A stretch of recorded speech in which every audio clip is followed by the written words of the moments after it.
Riley here. Cody here at the KC Game Chasers. I'm going to show you how to clean up some catfish here. Caught a few last weekend on the limb line, so we're going to clean them up this week and do a little bit of a fish fry with everybody. So we're going to walk you through it. All right, we'll get started. All right, we're going to cut out the blood vein first thing. This is the fishiest part of the catfish here.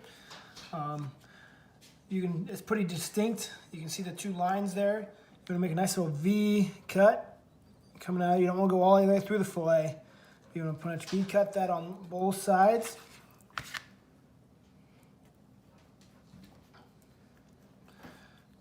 A lot of people say, oh, catfish, it's bad, it's too fishy, whatever.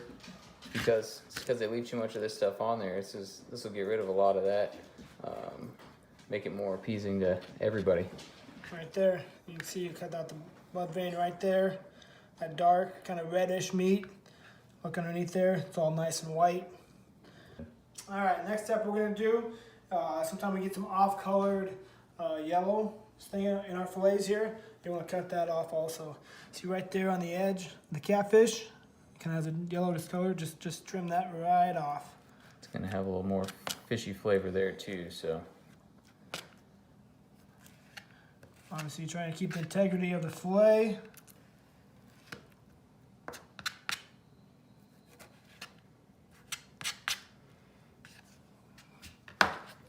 Looking good. The other thing about that yellow is a lot of times if you're eating some fish that maybe comes from some water that maybe is a little questionable, you think there might be some pollutants or something in there, that's where a lot of that tends to collect, right there in the blood vein and in that yellower meat there. So help the flavor and get rid of some of those contaminants. So.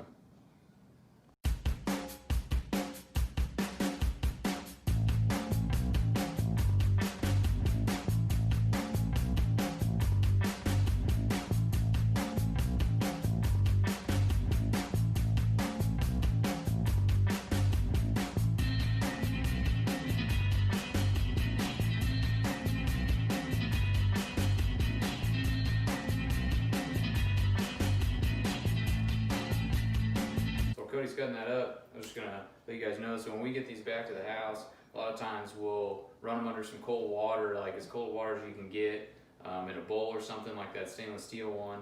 And then once that runs through and you kind of get all that blood and stuff off of them, we'll put a little salt water in there and then throw that in the fridge and let it sit overnight until either you're gonna cook it like this and clean it, or until you can throw it in a gallon freezer bag and freeze it, or some vacuum sealed bag. All right, so we're gonna put together some breading. We like to use a Louisiana's fish fry, and I like to kind of do a half and half. I do half flour and half this, and we'll put a little bit of lemon pepper seasoning in there, kind of just to your taste. So mix it all up here in a steel bowl so that you can put the fish in there and get them out, get them ready for the pan. So the cornmeal, this is more cornmeal based.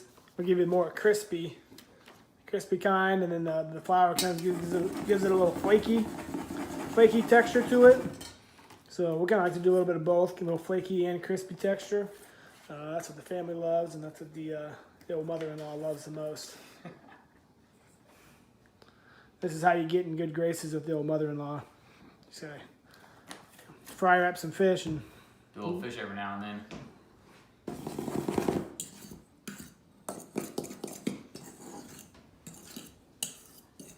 We're getting the oil heated up in the cast iron here, and if you're wondering, you don't have a thermometer or something in there to figure out how hot it is. If you're curious if it's warm enough to get that batter crispy, just take a little pinch of it, put it down there in the oil, and you see it's ready to go.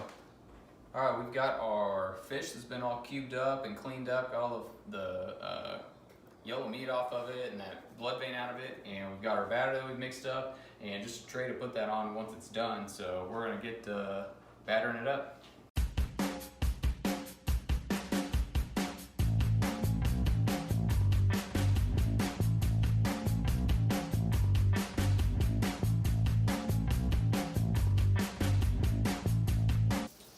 putting them in the pan here. You know, I usually like to get all the same kind of pieces in there. Same thickness, you know, it's helpful to cook it all at the same time. They'll all be done at the same time if they're the same thickness. About 2 or 3 minutes. Give them a nice turn. Start to get a little gold in there. And one nice turn. These are the thin pieces, so it goes a little quicker, but if you got little thicker ones, you might go 3 or 4 minutes before you turn these bad boys.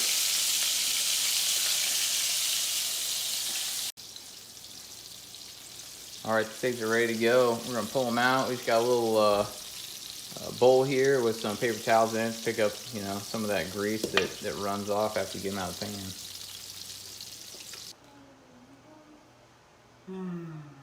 Tasty.